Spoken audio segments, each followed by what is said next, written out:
আপনারা যে সকল ছাত্রদেরকে মাঠে প্রবেশ করতে দেখছেন এরা মূলত একটি ডিসপ্লে প্রদর্শন করবে। বিজয় দিবস উপলক্ষে তারা এই সুন্দর ডিসপ্লেটি স্টেডিয়ামে বসে উপস্থাপন করবে।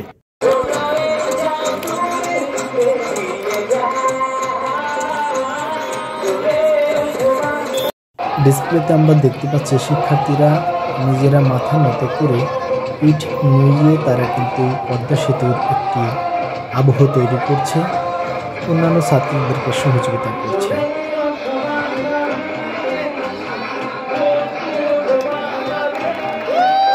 এবং তারা দর্শকদেরকে সালাম দিচ্ছে এবং দুই পাশ দিয়েই কিন্তু ছাত্ররা আবার প্রস্থান করছে।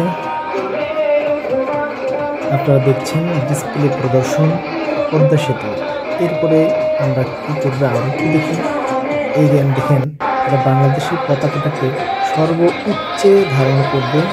আমরা দেখতে পাচ্ছি যে শিক্ষার্থীরা নিজেরা নিজেদের পিঠে কাঁধে উপরে উঠে একজন বাংলাদেশের পতাকাটাকে উপরে তুলে ধরেছে। আমাদের আয়োজনগুলো ভালো লাগলে লাইক, কমেন্ট এবং শেয়ার করুন। আর নিয়মিত আপডেট পেতে চ্যানেলটি সাবস্ক্রাইব করে বেল বাটনে ক্লিক করুন।